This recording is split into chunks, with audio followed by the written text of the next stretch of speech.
Welcome back to Immigration Updates. Imagine this. You're a few weeks away from your green card interview. Your evidence is solid, your relationship is real, and you feel ready. But the night before, you delete a few old posts from your Instagram, just to clean things up. Nothing you're hiding, just old photos you don't love anymore. Weeks later, in your interview, the officer asks a strange question. Why did you delete those posts? Was there a reason? Your heart drops. You didn't think anyone was watching your account that closely. But here is what most people still do not realize. What you post publicly, and even what you delete, can become part of your immigration story whether you meant it to or not. This topic has been spreading fast across Reddit and immigration forums lately, and honestly, a lot of the fear around it is overblown. But some of it is real, and if you're going through any kind of immigration process right now, you need to understand exactly where the line is. So let's break this down properly, because your future, your status, and in some cases your entire case can depend on getting this right. Here's the core truth. USCIS, the agency that handles green cards, naturalization, and most immigration benefits inside the United States, can legally look at information that is publicly available. That means if your social media account is set to public, anyone, including an immigration officer, can see it. That is not some secret surveillance program. That is simply how public information works. If you post it for the world to see, USCIS is part of that world too. But this is where the panic usually goes too far. In routine cases, most attorneys who handle hundreds of these cases will tell you the same thing. Officers rarely bring up social media at all. It's not standard practice for USCIS to dig through your public profile just because you filed an application. That part of the fear online is mostly noise. Consulates, though, are a different story. If you're applying for a visa from outside the United States, many applications now directly ask for your social media handles. This has become increasingly common for tourist visas and other visa categories. And overseas, the review process can feel far less predictable. So the level of scrutiny really depends on where you are in the process, USCIS domestically, or a consulate abroad. Now let's talk about the part that worries people the most. Your private messages. Your private texts, your private Instagram messages, your WhatsApp chats, your Signal conversations, your iMessages. Here's the important part. This is not just a recommendation, it reflects actual legal boundaries. Government agencies generally cannot access your private communications without a legal basis, something like a court order or a subpoena. In normal, everyday immigration cases, that level of access essentially does not happen. But there is one situation where this line can blur, and it's a mistake people make without even realizing it. If you voluntarily submit your own private messages as evidence, for example, printed text conversations to prove a genuine relationship, you may open a door you didn't intend to open. In one real case, a couple submitted printed messages to help prove their marriage was genuine. During the interview, the officer asked to see the actual phone to confirm the messages were authentic. They agreed, unlocked it, and the officer began scrolling through the thread.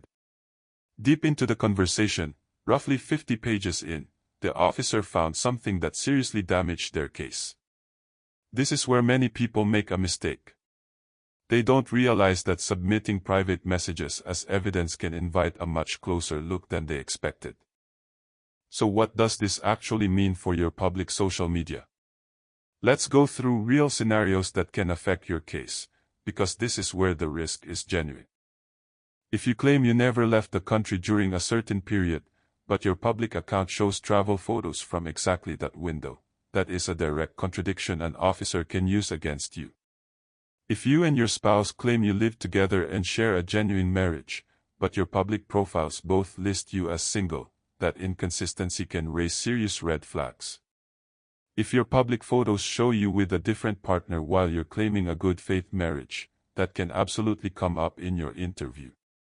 And in asylum cases, if someone claims fear of returning to their home country, but their public account shows them posting photos from that same country, that becomes a major credibility problem. And yes, that kind of public information is completely fair game for review. Now here's a myth that needs to be corrected, because it causes a lot of unnecessary stress. Some people believe USCIS reads through everyone's private messages as a routine part of processing an application. That is not accurate. There is no established pattern of USCIS accessing private communications simply because someone applied for a benefit. Another myth: you must post about your relationship on social media to prove a marriage is genuine. That is false. If you don't use social media at all, you are not required to create an account just to prove your relationship is real. Worst case, an officer might simply ask why you don't have social media, and a straightforward answer is enough. What actually matters is the overall strength of your evidence, not whether you have a public relationship online. And one more myth. People think deleting their social media guarantees that USCIS will never see what used to be there.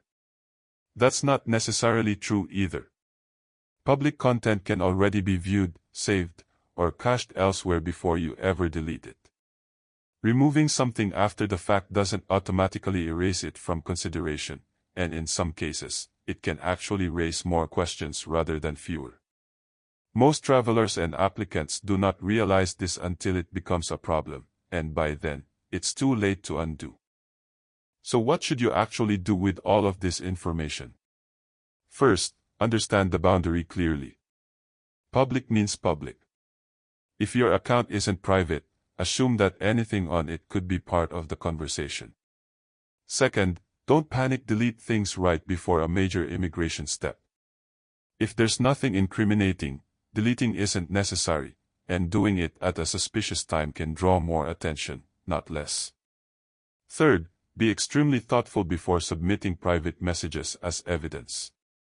Once you introduce that material into your case, you may be inviting a much closer look than you expected. And fourth, focus on the strength of your actual evidence, not on manufacturing an online presence just to look convincing. Authenticity matters far more than appearance. Let's do a fast recap before we wrap up. Public social media content can be reviewed by immigration officials and is fair game in your case. Private messages generally require a legal basis to access, and that rarely happens in standard cases. Submitting your own private messages as evidence can open the door to closer scrutiny. You do not need social media to prove a genuine relationship. And deleting content does not guarantee it disappears from consideration.